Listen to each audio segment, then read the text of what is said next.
suspension order para dito kay Congressman Meow Meow Barsaga.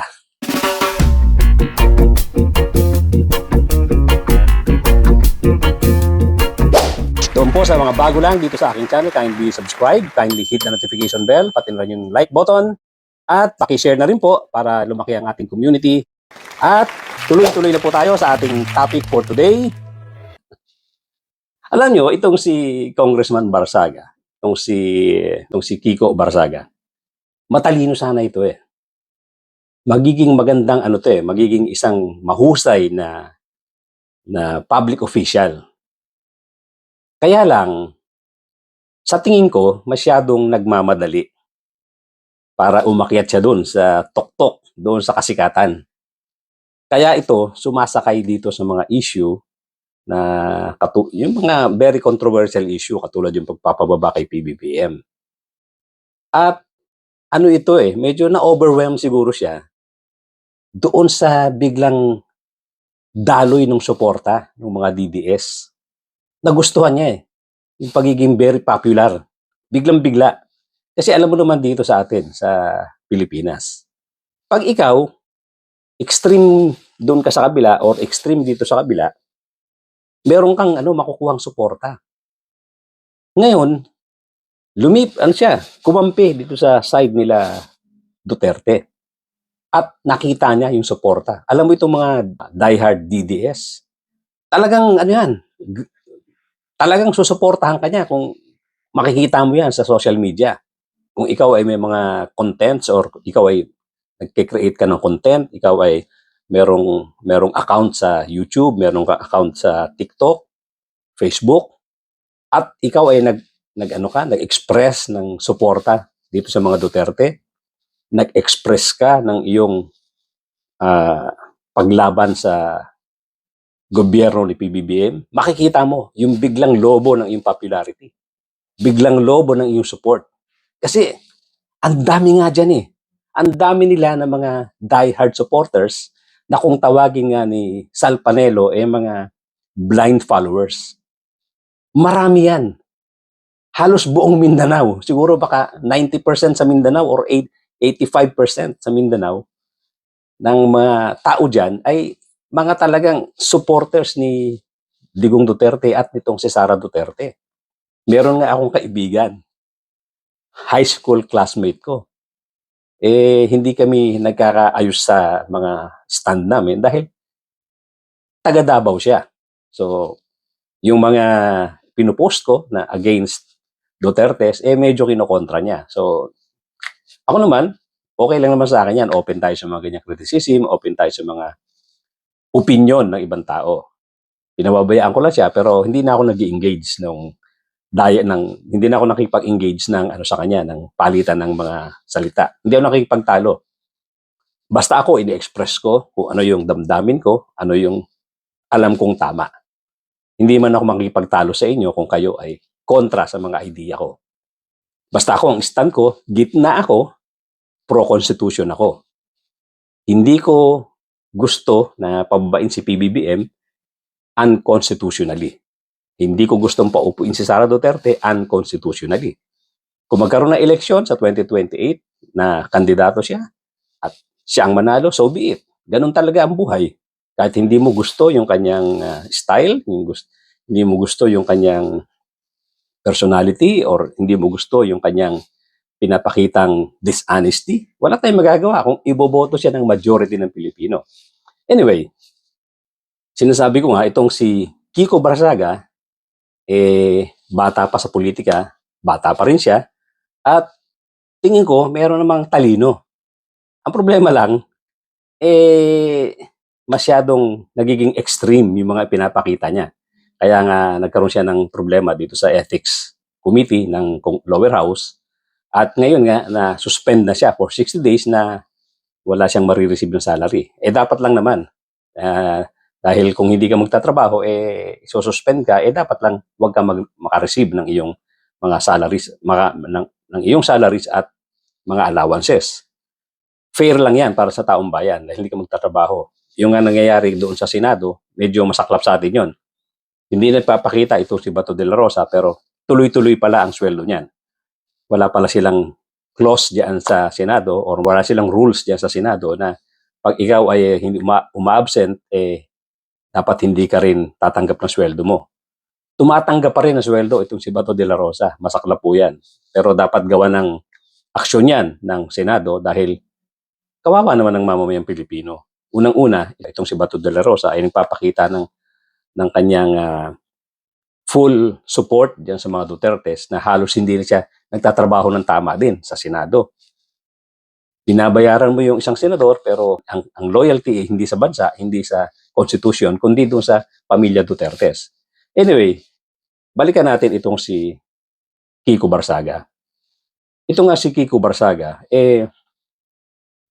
sa tingin ko lang masyado niyang minamadali umakyat doon sa rurok ng kanyang popularity. Nagmamadali siya na maging very popular. Gusto niya, lagi siyang pinag-uusapan. Pero matalino ito. Although extreme nga siya, at nagmumukhang weirdo, nagmumukha siyang, sabi nga nila, mukhang may tama. Mukhang dapat kumonsulta sa professional dahil nga kakaiba yung kinikilos, masyadong extreme yung mga pinagsasabi niya. Pero, sa tingin ko may katwiran ang Kongreso sa pag-suspend sa kanya. 6 na pong araw sinuspinde si Cavite 4th District Representative Kiko Barsaga dahil sa kanyang kontrobersyal na social media post. Kayo po na nakaupo, subukan nyo namang tumayo at baka mamyaw-meow-meow. Good afternoon. Good afternoon, Kiko. Kumusta na yung kasi ni Tito Romualdez mo? Ayaw sumagot. Ayaw sumagot, natatakot. Huwag ganyan, boss. Naging kontrobersyal si Cavite 4th District Representative Kiko Barzaga sa mga video na ito na siya mismo ang nag-post sa kanyang social media pages. Mga post ni Barzaga ang basehan ng committee report ng House Ethics Committee na pinagtibay kahapon sa plenaryo. Inirekomenda ng komite na suspindihin si Barzaga dahil sa ilang social media post niya na umano'y malaswa, babasto sa ibang opisyal ng gobyerno at nagsusulong ng pagkakawatak-watak. 249 ang bumopabor, 5 ang hindi, 11 ang nag-abstain. Dahil dito, 6 na pong araw suspendido si Barzaga dahil sa umano'y disorderly conduct o asal na hindi katanggap-tanggap para sa isang miyembro ng House of Representatives. Recommends the imposition of the penalty of 60 days suspension from office without the benefit of salaries and allowances. His actions reflected negatively upon the dignity, integrity, and reputation of the House of Representatives. Consequently, the committee finds respondent Representative Kiko Barsaga of the 4th District of Cavite guilty of disorderly behavior. Nagugat ito sa ethics complaint na inihain House Deputy Speaker at Antipolo Representative Ronaldo Puno at iba pang kongresista ang dating kasama ni Barzaga sa NUP o National Unity Party. Ayon sa komite, lumabag si Barzaga sa rules ng Kamara base sa Republic Act 6713 o Code of Conduct and Ethical Standards for Public Officials and Employees. Binigyan daw ng komite si Barzaga ng sapat na pagkakataong umugon at ipagtanggol ang kanyang sarili sa mga pagdinig ng komite. Pero ayaw nilang makipagtulungan Barzaga. Hindi sumipot si Barzaga sa unang pagdinig ng komite dahil abala raw siya sa paglalaro ng video games o bago ang pagdinig. Bago pagbotohan ng committee report sa plenaryo, nagbigay ng pahayag si Barzaga. Wholeheartedly accept the decision of the committee, but I maintain my stance that President Marcos must be held accountable for his crimes. Whatever punishment may fall upon me and others who stand against this president who has lost his constitutional mandate. Pero namatay ang kanyang mikropono. I would also like to put on record, Mr. Speaker, May mga pronouncement na siya na hindi talaga dapat nanggagaling sa isang kongresista. Extreme na nga, hindi na normal or hindi na dapat manggaling sa isang kongresista. Dahil nga sila ang gumagawa ng batas, itong si Kiko Barsaga ay gustong i-violate yung batas. So, yan po yung kasalukuyang tayo nitong si Congressman Kiko Barsaga.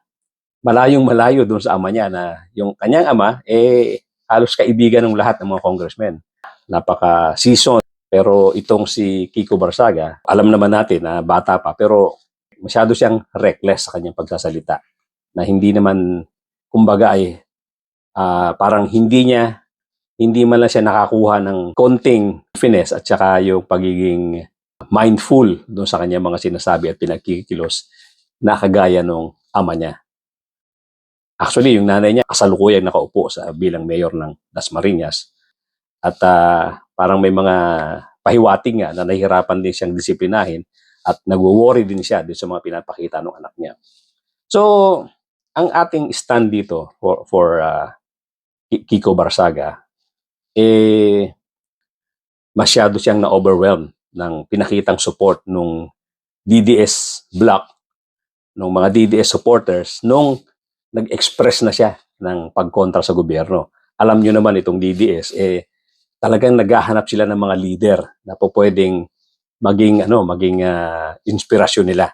Kasi sa tingin ko, unti-unti na ring bumababaw ang tingin nila dito kay Sara Duterte. Unti-unti rin silang, kasi mapapansin nyo naman na hindi talaga sila nakakaipon ng maraming tao pagka nagrally.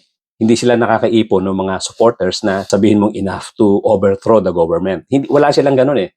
Ibig sabihin, hindi na ganun ka-popular itong si Sara Duterte. Akala nila itong si Kiko Barsaga ang magbibigay sa kanila ng ganyang tulak or ng ganyang push, ng ganyang popularity na biglang-bigla makakakuha silang sympathy at makakakuha sila ng isang napakalakas na leader para pababain itong si PBBM. So, hindi nangyayari yan.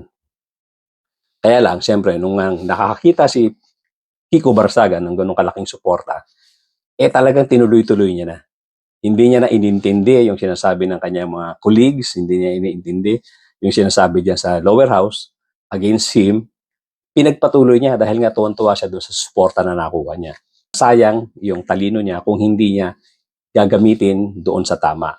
Yung energy niya bilang isang batang congressman, ilalagay niya sa tama, magiging isa siyang mahusay na leader sana. Kaya lang, sabi na nga natin, iba-iba talaga yung orientation ng tao. Siya, gusto niyang maging popular kaagad. Siguro, nag-aambisyon na siya ng mataas na pwesto. Talagang narinig naman natin yon.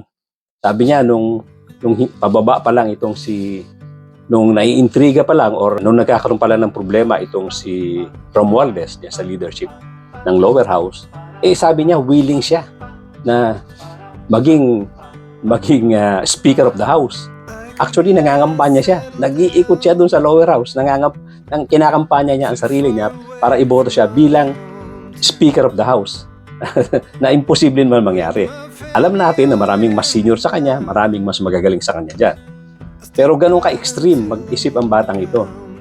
So, sana itong pagkakasuspend niya, medyo magbago ang paningin niya doon sa nakapaligid sa kanya. Magbago yung kanyang political stand na hindi po pwedeng dahil lang sa popularity, dahil lang doon sa malaking suporta na nakuha mo doon sa DDS block, ay magiging reckless ka na sa pananalita mo at i-express mo na yung sarili mo na bilang isang leader na magpapababa kay PBBM. Hindi dapat gano'n ang stand ng isang congressman.